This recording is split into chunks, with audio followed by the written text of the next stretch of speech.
गृहस्थ जीवन और उसके सुख जो तेरी रेखाओं में है ना, वो सदैव सदैव के लिए मिट जाएंगी। तेरी पक्षी प्रजाति सदैव सदैव के लिए समाप्त हो जाएगी। ये इस मां का श्राप है।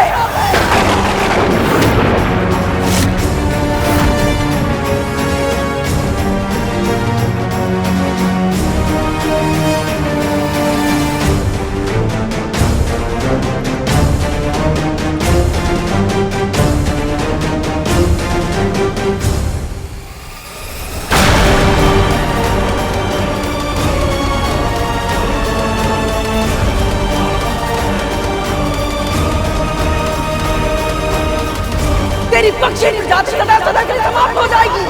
ये इस मां का श्राप है।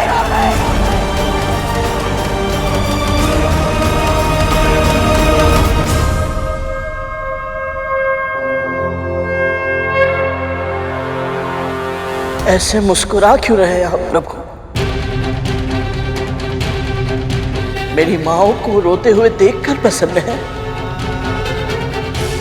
या फिर ये देखकर कि मेरे भाइयों को एक एक श्वास के लिए संघर्ष करना पड़ रहा है, या फिर मुझे इतना विवश, इतना असहाय देखकर प्रसन्न है आप? आज मेरी दोनों माएं मुझे अपने ही भाइयों का हत्यारा समझ रही हैं और आप मौन है क्यों प्रभु? आपकी बनाई इस धरती पर, आपके द्वारा संचालित संसार में जो कुछ हो रहा है उसे देखकर शांत कैसे रह सकते हैं आप?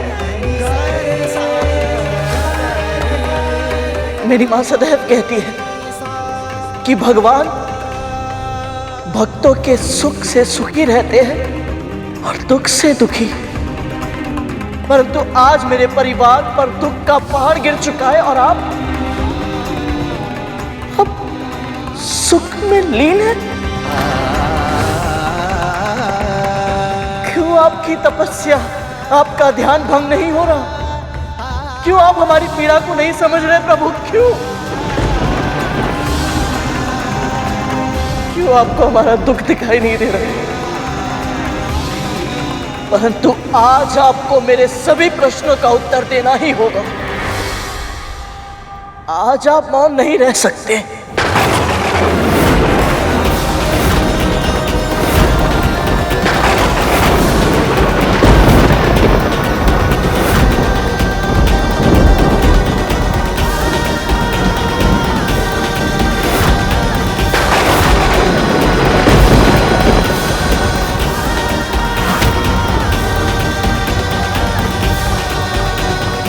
मेरी मां ने सदैव आपकी ही भक्ति की है प्रभु, और वो सदैव यही कहती है जहां सत्य होता है ईश्वर भी वही विद्यमान होते हैं। इसलिए आज आपको मेरे सत्य को उजागर करने आना ही होगा प्रभु,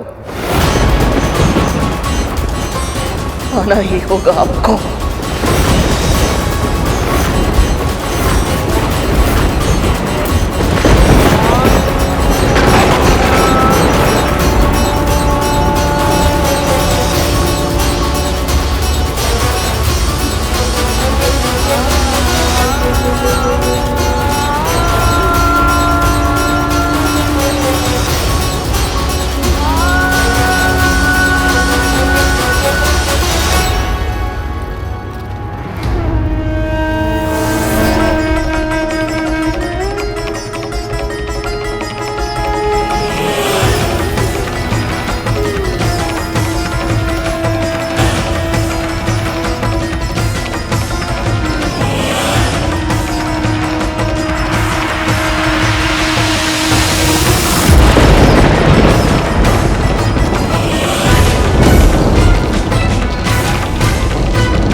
करुण,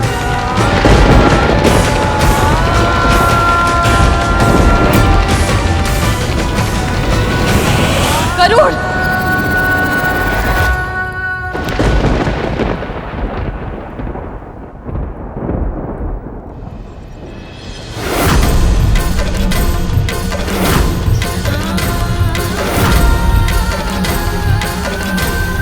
कर रहा है तू?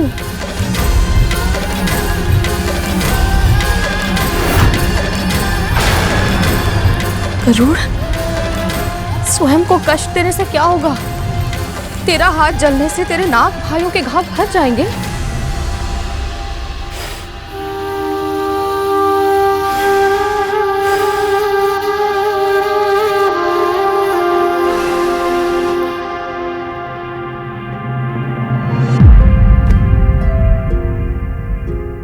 बड़ी माँ ने मुझे जो कहा, माँ,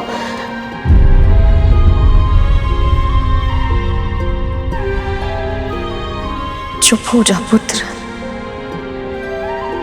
चुप हो जा।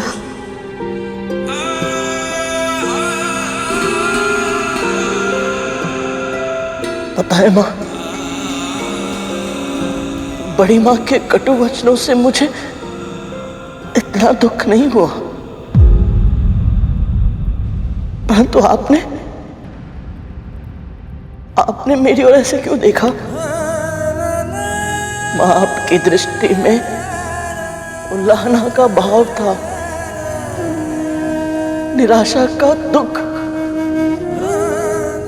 क्रोध था। क्या माँ, आपको सच में ऐसा लगता है कि मैंने जानबूझकर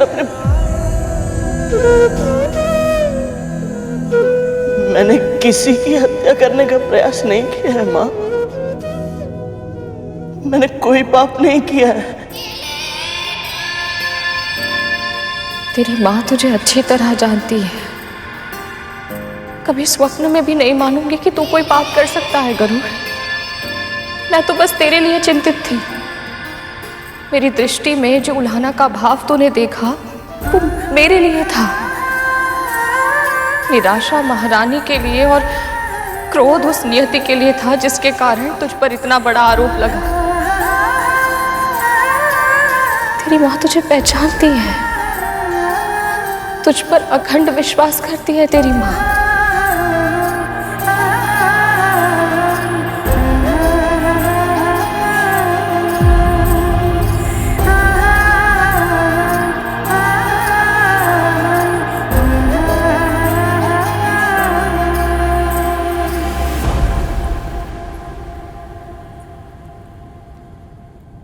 आप ऐसा नहीं कर सकते प्रभु।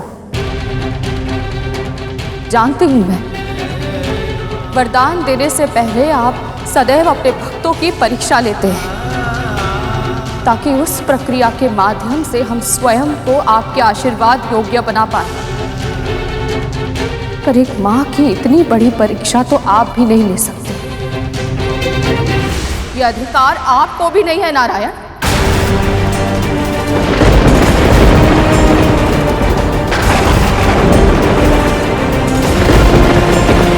कैसी अनहोनी के संकेत हैं प्रभु? मैं जानती हूं आप समाधि में लीन हैं, पर आज आपको अपने भक्त की पुकार, एक मां की पुकार सुननी ही होगी।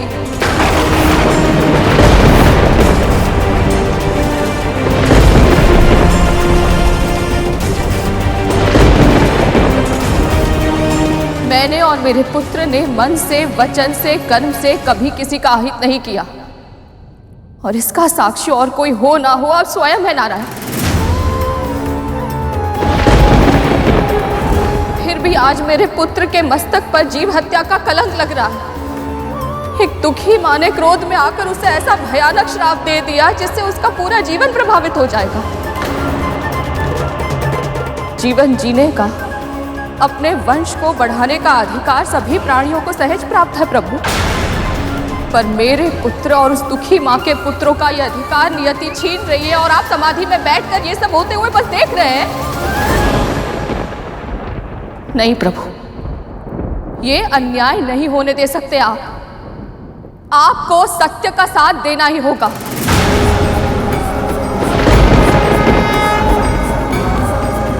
मेरा पुत्र निर्दोष है, ये सिद्ध करना ही होगा आपको।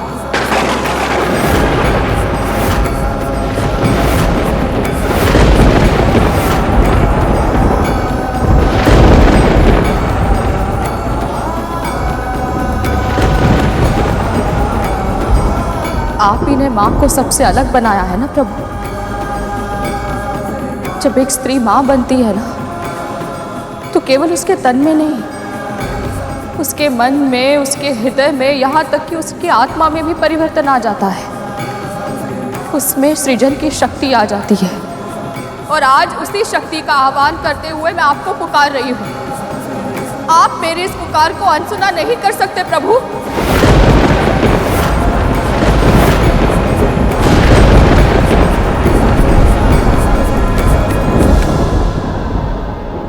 जब किसी बालक को चोट लगती है ना, तो उसके मुंह से सबसे पहले जो शब्द निकलता है वो माँ होता है, क्योंकि उसे पूरा विश्वास है यदि उसकी माँ उसके साथ है, वो उसके लिए प्रार्थना करती है, तो कोई संकट उसे छू भी नहीं पाएगा।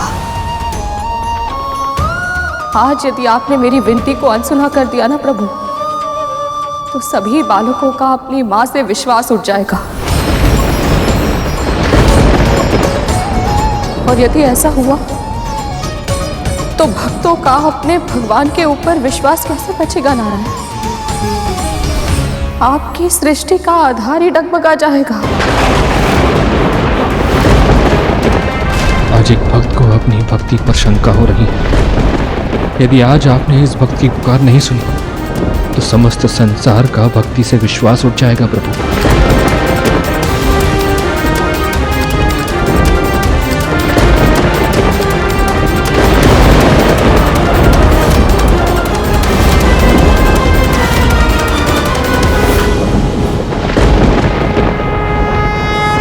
प्रभु, मेरी माँ, मेरी गुरु, आपकी महान भक्त आपको पुकार रही है। मेरे भाइयों के प्राण संकट में है प्रभु, उनका दर्द मुझसे देखा नहीं जा रहा, उन पर कृपा कीजिए प्रभु।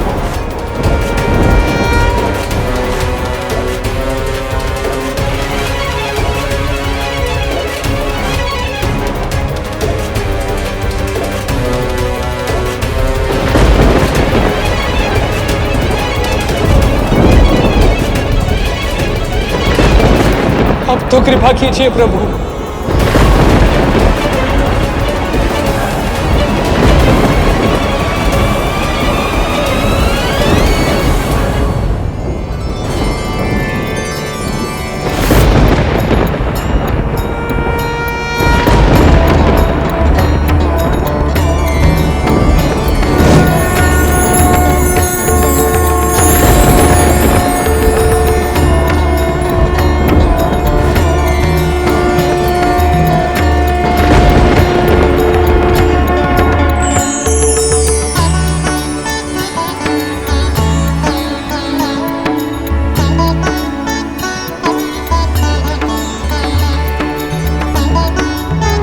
प्रभु,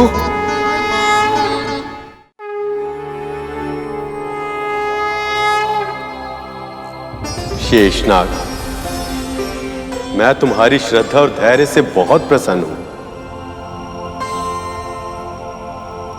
कहो, क्या वरदान चाहिए?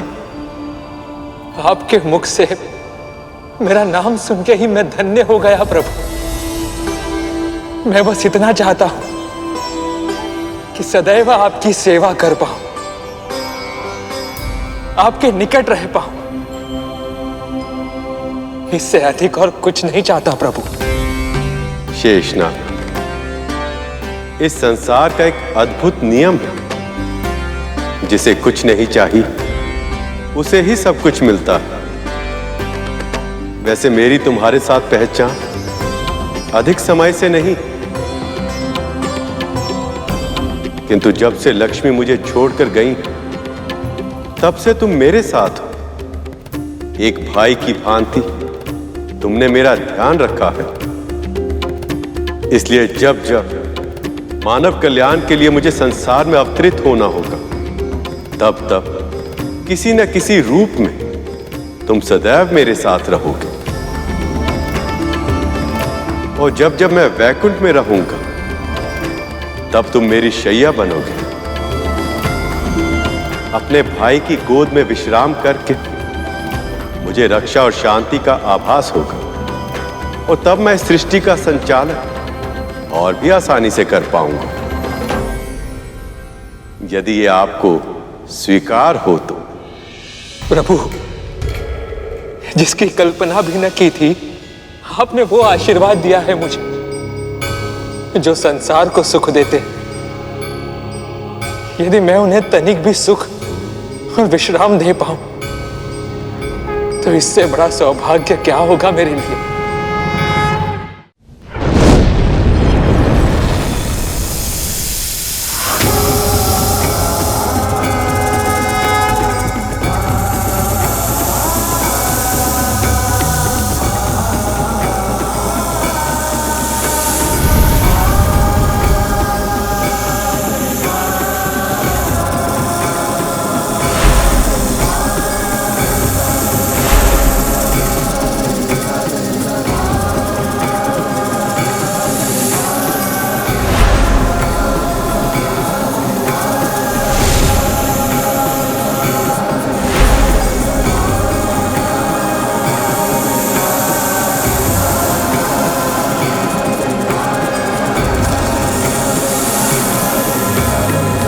शेषनाग, तुम मेरी शैया तो बन गए, किंतु तुम्हारा हृदय इतनी तीव्र गति से धड़क रहा है कि मैं विश्राम नहीं कर पा रहा हूं।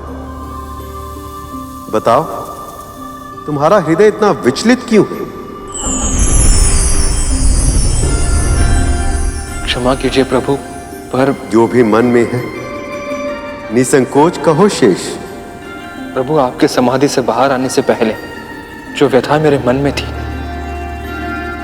वो अब भी वही है। पृथ्वी पर जो कुछ भी हो रहा है, उसी से मेरा मन विचलित है प्रभु। तुम मेरा आसन तो बन गए, किंतु माया के जाल से अब भी जकड़े हुए हो शेष। सारा संसार छोड़ दिया, पर मां तो संसार से ऊपर होती है ना प्रभु। मेरी मां कद्रू ने क्रोध में आकर मेरे भाई गरुड़ को इतना बड़ा श्राप दे दिया कि मैं कुछ सोच ही नहीं पा रहा हूं कि किसके लिए दुखी हूं। उस मां के लिए जो अपनी आंखों के सामने अपने पुत्रों को प्राण गंवाते हुए देख रही है, या उस भाई और विमाता के लिए जो निर्दोष होते हुए भी इतना अन्याय सहने के लिए विवश है। तुम्हारी पीड़ा उचित है शेष। बताओ, मन में इच्छा क्या है? मेरे भाइयों के कष्टों का निवारण कीजिए प्रभु। उन्हें जीवन दान दे दीजिए ताकि मां कद्रू का श्राप सार्थक न हो पाए और गरुड़ और विमाता विंता का भी उद्धार हो जाए।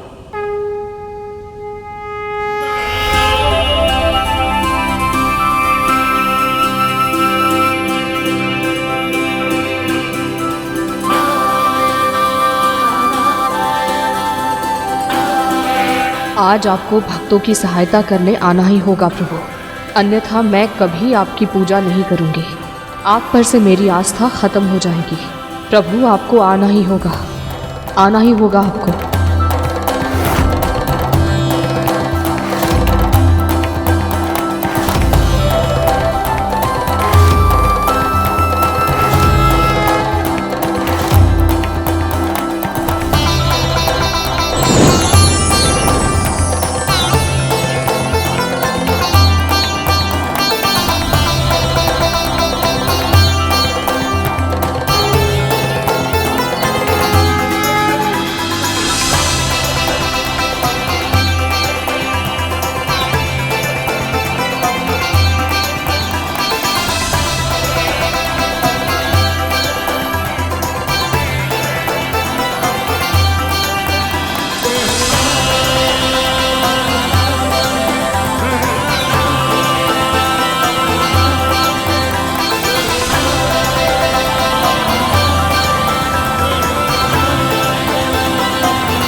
देवी विंता,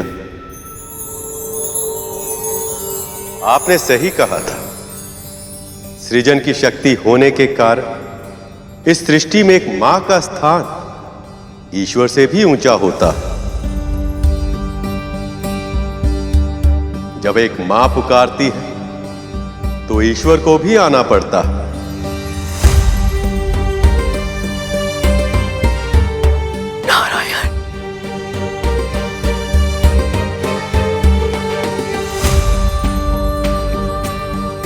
इस व्रत के लिए जिस निष्ठा का प्रदर्शन आपने और देवी कद्रू ने किया है वह सराहनीय है। और आप दोनों ने मुझे भोग देकर अपने इस व्रत को संपूर्ण नहीं किया और इसीलिए अब तक मैं आपको दर्शन नहीं दे पा रहा था।